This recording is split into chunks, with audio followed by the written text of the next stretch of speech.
Assalamualaikum and hello everyone. So this week we proceed to the next chapter, which is our last chapter for this semester, Kinetic Theory of Gases and Thermodynamics. Okay, so from the title of the chapter, actually this chapter is divided into two parts. So the first part, we're going to look at the kinetic theory of gases, this one in 9.1 and 9.2.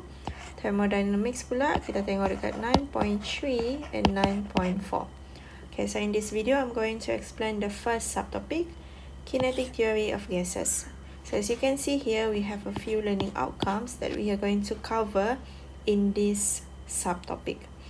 Okay, so in general, this subtopic will discuss about the behavior of gases.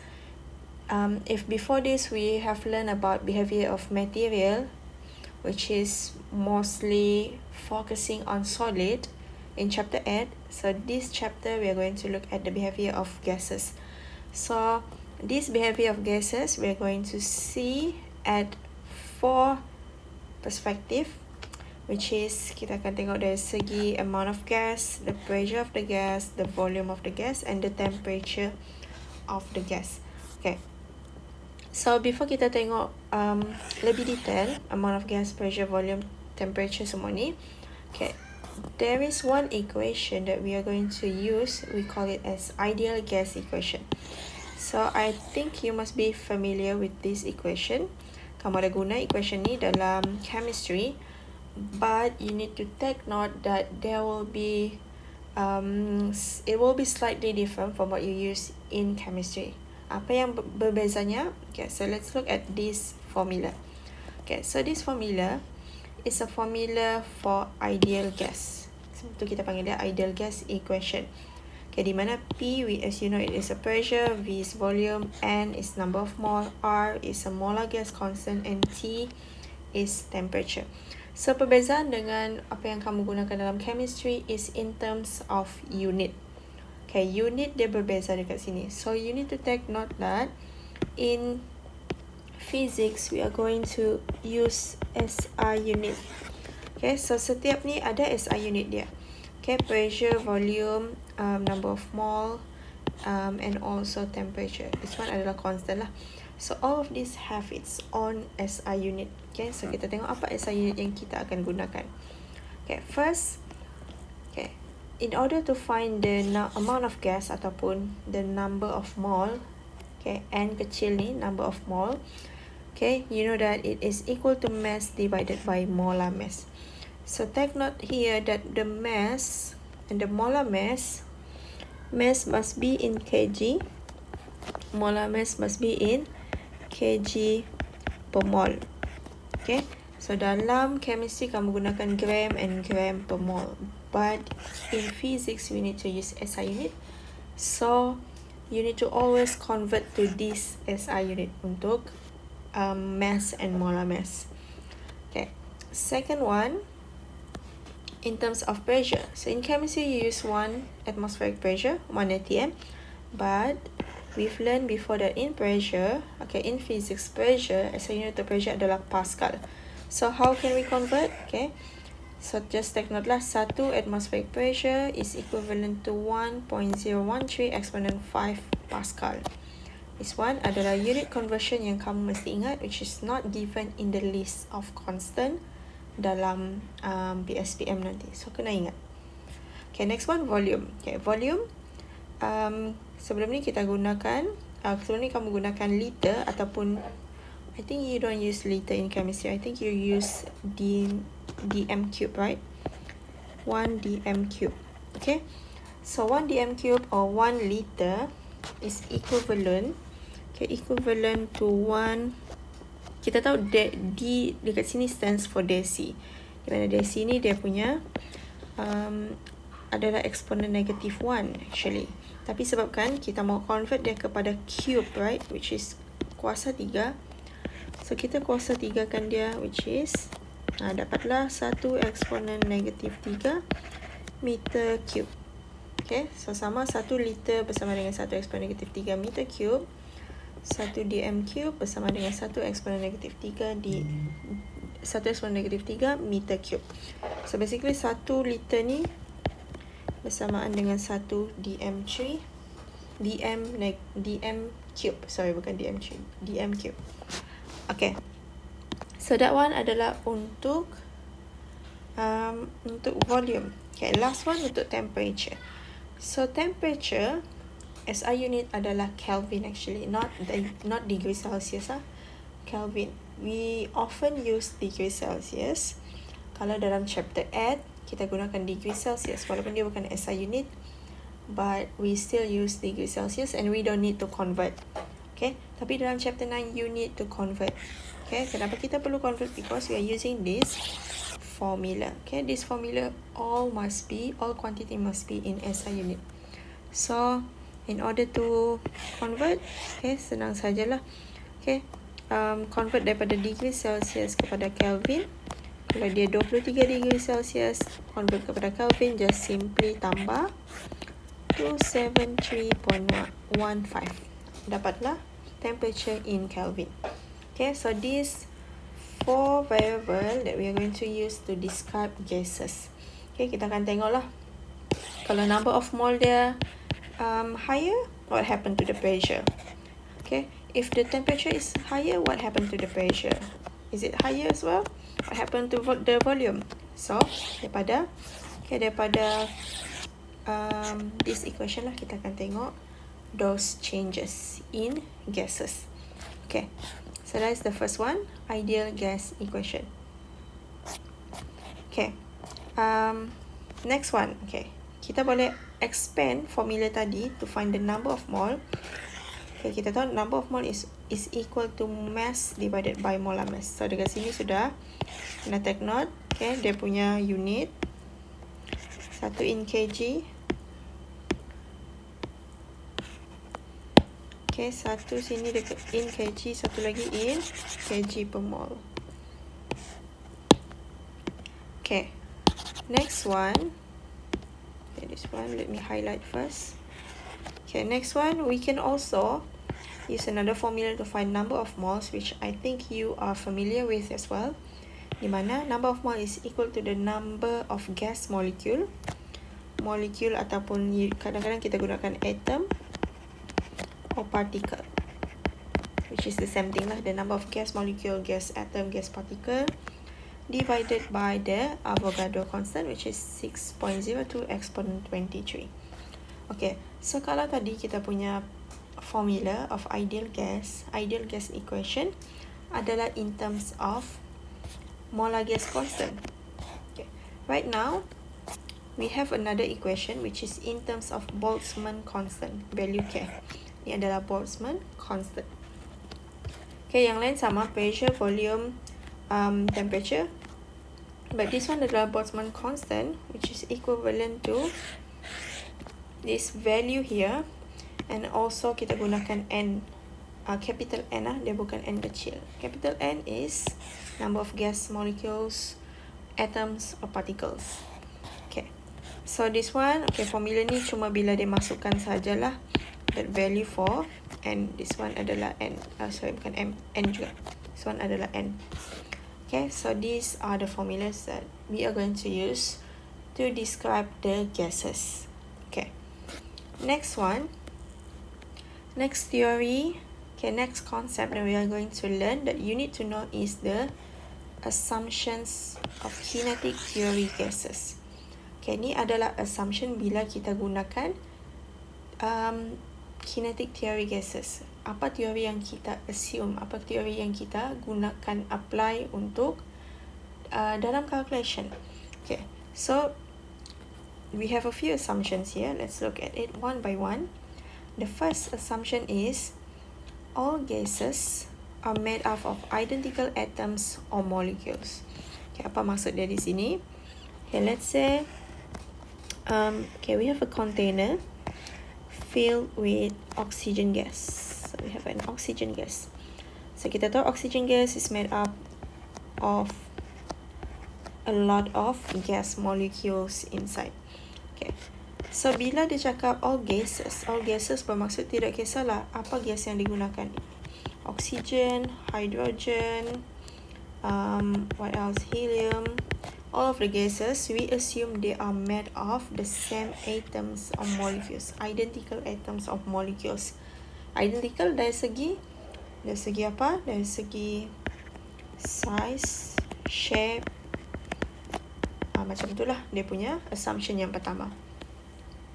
Okay, yang kedua, okay, all atoms or molecules are in constant move randomly, colliding with each other with each other and with the walls of container. Okay, so bila kita ada gas, okay, di dalam container, okay, we have a lot of molecules here. Okay, so we assume that all of these gas molecules, they move randomly. So kita tidak tahu dia pergi mana. Satu pergi atas, satu pergi bawah, dan pergi kiri, pergi kanan. So when they move randomly, okay, they will have different speed and also different direction. Okay, sebab movement dia sangat random. So mungkin molekul yang dekat sini move with maybe 2 meter per second. This one here 3 meter per second. Maybe this one is 0.5 meter per second. Okay, so it's completely random. Okay, and they say here that they collide with each other. Okay, obviously when they move randomly, they will collide with each other and they will collide with the walls of container. So this one, walls of the container. Okay, that is the second one. Next one, okay, we assume that all collisions are perfectly elastic collision. Okay, this one, we have learned the concept before in chapter momentum and impulse, that when we have elastic collision, meaning that there is no loss in the overall kinetic energy. Kinetic energy before and after akan sama. Ingat lagi konsep tu? Kinetic energy is conserved in elastic collision. Kalau dia inelastic, barulah kinetic energy dia tidak conserve lah. Okay, next one. Okay, assumption yang keempat. Okay, the volume of the atoms or molecules is negligible when compared with the volume occupied by the gas. Okay, so kita tahu setiap molekul ni, okay, dia ada dia punya volume. Okay, so volume dia ni sangat-sangat kecil because it's a molecule, very small, right? So the volume for each of these molecule is negligible. We don't want to take into account this value. Okay, sebab kenapa? Because when we have an oxygen gas inside a container, okay, made up of a lot of particle, okay, volume yang kita akan tengok adalah the total. Okay, when compared to the whole, okay, when compared to the whole volume occupied by the gas. Okay, volume total itulah yang kita akan take into account, not volume for each atom. Okay, next one. Intermolecular forces are negligible except during collision. Okay, intermolecular forces adalah the force when they are close together. Okay, atom ni kalau diorang close together, not in collision lah. Sekarang ni bukan, they don't collide with each other, but they just close with each other. They actually have force between them. Okay, they have force. Force of what? Force of attraction or repulsion. Macam kalau kita ada positive and negative charge. Okay, kalau positive negative, they will attract each other. Kalau positive positive, they will repel each other. That one adalah intermolecular forces. Kita panggil dia terbahagi kepada beberapa jenis lah.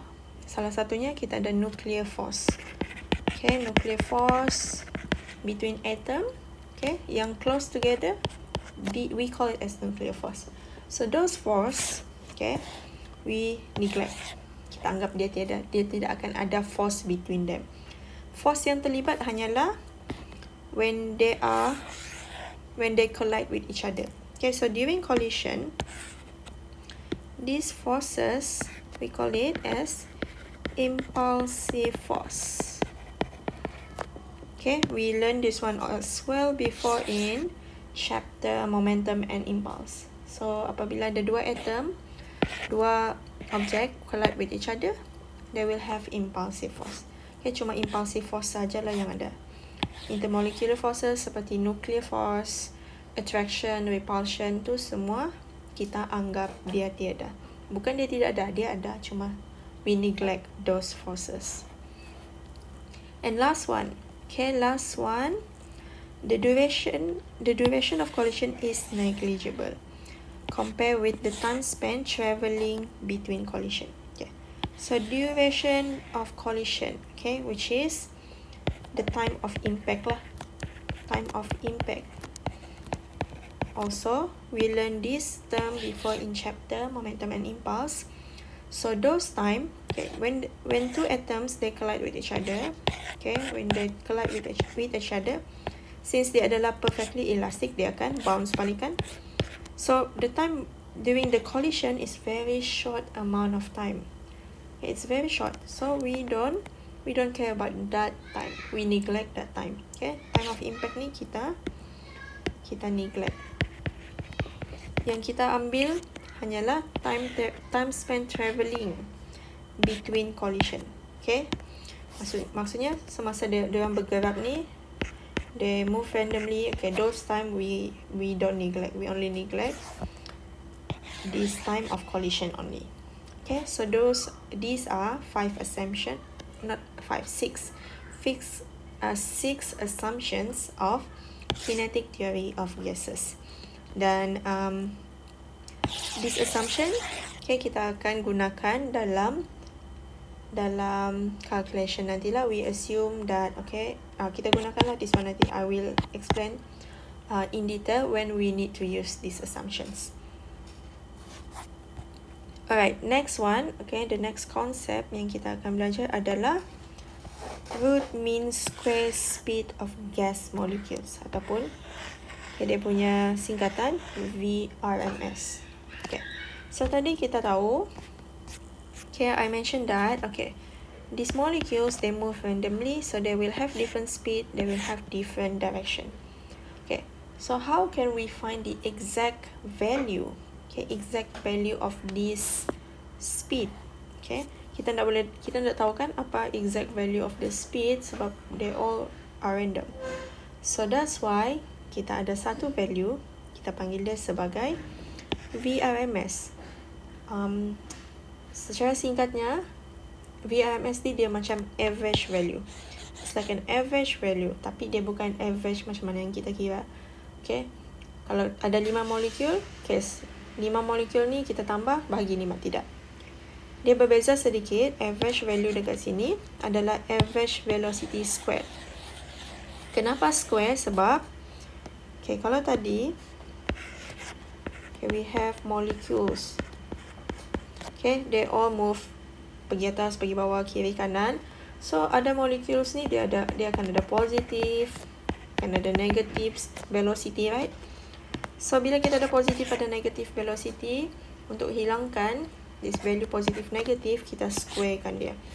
So, basically, okay, kita contohlah kita ada berapa? 1, 2, 3, 4. Ada 4 atom lah.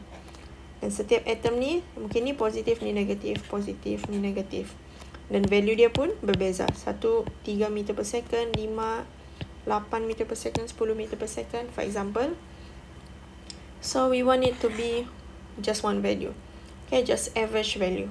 So, kita gunakan this formula lah. But this formula kita tidak perlu guna sebab we are not given the exact value speed untuk each molecule. Kita hanya kira average sahaja. Di mana formula untuk kira average, okay, this one adalah secara ringkasnya lah. Formula untuk kira average for VRMS is this two. Okay, ada dua. Okay, satu adalah in terms of Boltzmann constant, satu adalah in terms of molar gas constant. Okay. So, bila kita gunakan formula ni, I need you to take note. Ni sangat-sangat penting. Sangat-sangat penting. Okay, bila kita gunakan mass di sini. Mass dekat sini adalah mass of a molecule. Untuk satu molecule.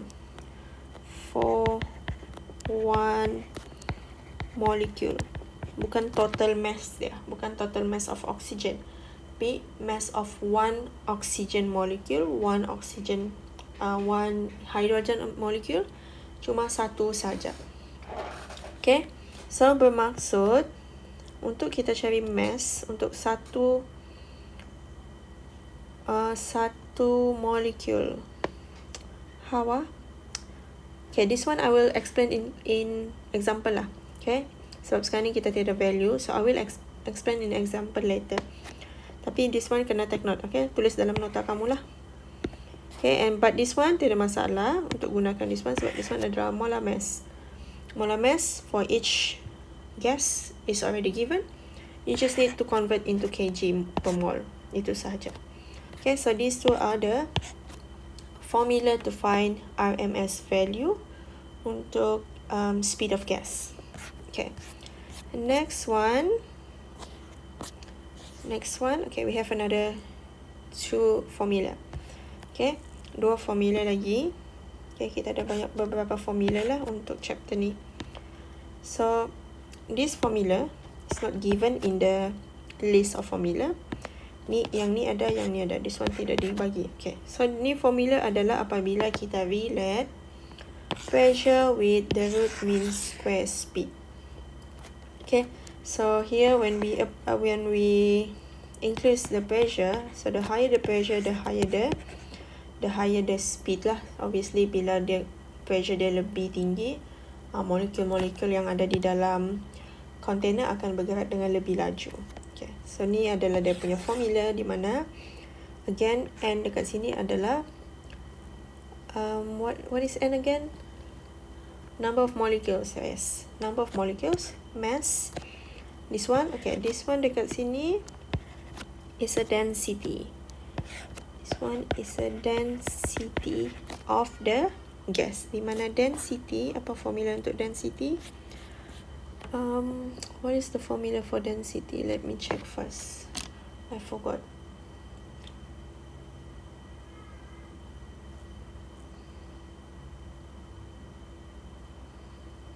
Okay, density formula is mass divided by volume. Okay, this one kena ingat lah. Sebab nanti dia akan tanya berkaitan dengan density juga. Okay, so that's all the concept untuk subtopik yang pertama. So kena ingat konsep yang pertama. Okay, we are using this formula, this equation, satu in terms of molar gas, satu in terms of Boltzmann. And then yang konsep yang kedua adalah apa assumption yang kita akan gunakan. Yang ketiga, okay, untuk cari VRMS, so ada satu formula ni dibagi dalam exam. Formula ni dibagi, formula ni juga dibagi. Ada 3 formula. Okay. And then bila macam mana kita mau relate, okay, using a formula, so these two formula lah. This one tidak dibagi. Okay, actually this formula sebenarnya adalah formula daripada sini lah. So the VRMS, okay, so VRMS ni macam yang Miss cakap tadi, dia adalah the average square. Average square. So this one bermaksud dia adalah average. Dan kita squarekan dia. Ni squarekan. Lepas tu kita square rootkan dia. That's why if we rearrange, VRMS square dekat sini akan sama dengan the average square, which is bila masukkan this one ke sini, ni VRMS, that's why lah kita dapat this one. Okay, so I will discuss example in the next video.